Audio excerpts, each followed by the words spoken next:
Today's book is Cinderella.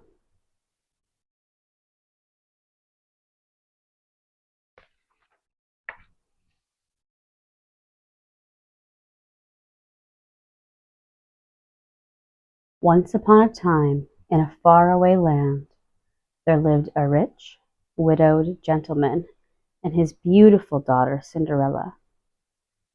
Cinderella's father was kind and loving. He married again so that his daughter had a mother to care for her. Cinderella's stepmother had two mean daughters named Anastasia and Drizella. When Cinderella's father died, her stepmother stopped pretending to like her. She was jealous of Cinderella's charm and beauty, so she forced the young girl to become a servant in her own home. Cinderella was given a tiny room in the attic. There, her only friends, the mice and the birds, listened as she sang about her dreams of a life filled with happiness and love.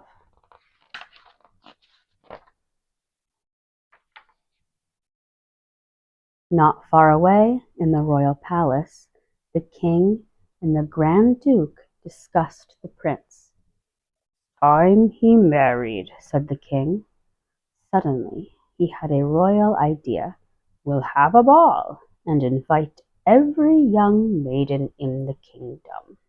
The prince will surely fall in love with one of them."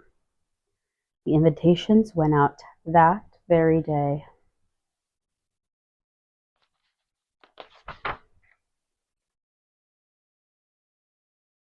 When the royal messenger delivered the invitation to Cinderella's house, Cinderella went to find her stepmother. "There's going to be a ball at the palace," her stepmother exclaimed, reading the invitation. "Every young maiden is to attend." "Why, that means I can go too," said Cinderella hopefully. Anastasia and Drizella shrieked with laughter at the idea. "Well," said Cinderella, "why not?" Stepmother thought for a moment. "I see no reason why you can't go," she said slyly, "if you get all of your work done." "I'm sure I can," cried Cinderella, rushing upstairs to find something to wear. Cinderella opened her wardrobe and took out one of her mother's old gowns. "It's a little old-fashioned, but I'll fix that," she said. "Cinderella!" shrieked her stepmother. "Coming!" called Cinderella. Jacques, Gus, and the other mice knew that poor Cinderella would never have time to finish the dress. So, with the help of the birds, they decided to work on it themselves. They used an old sash and beads that Anastasia and Drizella had thrown away for the trim.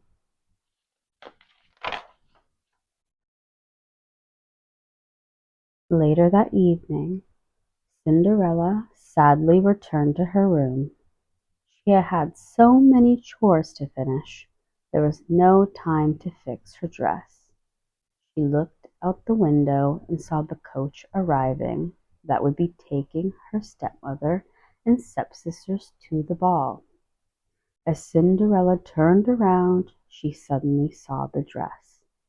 "Surprise!" her friends cried. "Oh, it's wonderful!" Cinderella exclaimed. No time at all, she had slipped the dress on and was running downstairs to the carriage.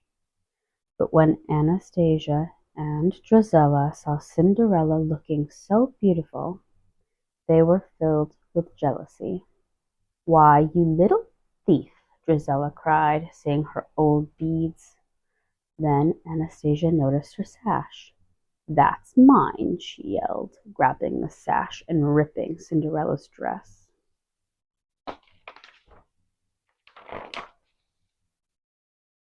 Cinderella was so upset She ran outside to the garden and collapsed in tears. She did not notice the magical light swirling around her. When she looked up, there was an old woman sitting on the bench. "I'm your fairy godmother," the lady said kindly. "Dry your tears. You can't go to that ball looking like that. Now fetch me a pumpkin and hurry. Even miracles take time."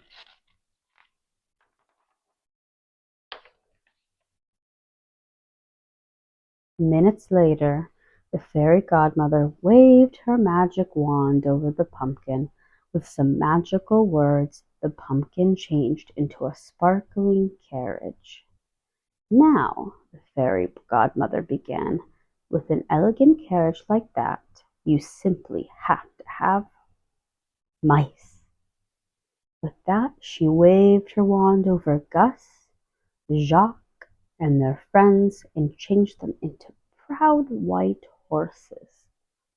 By the time she was through with the farmyard animals, there was a coachman and a footman too.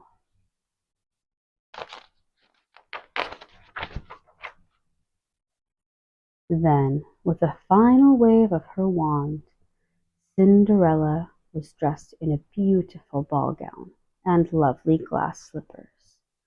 "Oh, thank you," Cinderella cried, stepping into the carriage. "It's like a dream come true." "I know, dear," the fairy godmother replied, "but remember, you only have until midnight. On the last stroke of 12, the spell will be broken and everything will return to the way it was before." At the palace, Cinderella entered the glittering ballroom. Glancing up, the prince saw her and fell in love at first sight. He took Cinderella's hand and led her to the dance floor. Dancing in the prince's arms, Cinderella felt as if she was floating on air. Suddenly, she heard the clock chime. "I must go," Cinderella cried as she fled down the palace steps. "Wait," called the prince. But Cinderella didn't stop, not even when she lost one of her glass slippers on the steps. She stepped into the carriage and raced home. As the last stroke of midnight was heard, the carriage turned back into a pumpkin, and Cinderella was wearing rags once more, but she still held one glass slipper in her hand. Back at the palace, the prince declared that he would only marry the girl whose foot fit the glass slipper he had found.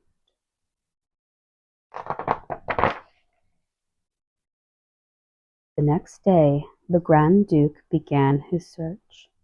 Every maiden in the land would have to try on the glass slipper until the prince's true love was found. Meanwhile, Cinderella's stepmother had become suspicious when she heard her stepdaughter humming the music from the ball. She was determined that Cinderella not try on the glass slipper. When Cinderella went upstairs to her room, her stepmother followed her and locked the door.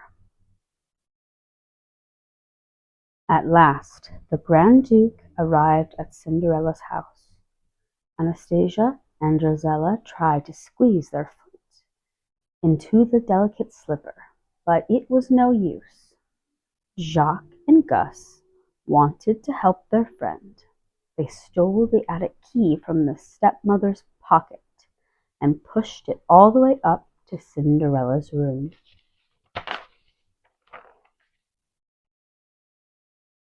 Just as the Grand Duke was about to leave, Cinderella appeared. "Please wait," she called. "May I try on the slipper?" The Grand Duke led Cinderella to a chair and called the footman over.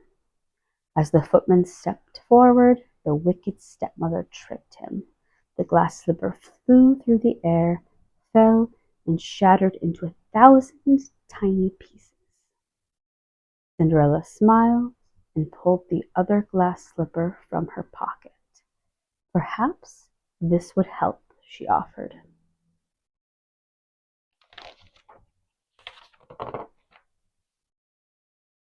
Her stepsister shrieked as the delighted Duke saw that the slipper was a perfect fit. Soon afterwards, Cinderella and the prince were married. At last, Cinderella's dreams had finally come true.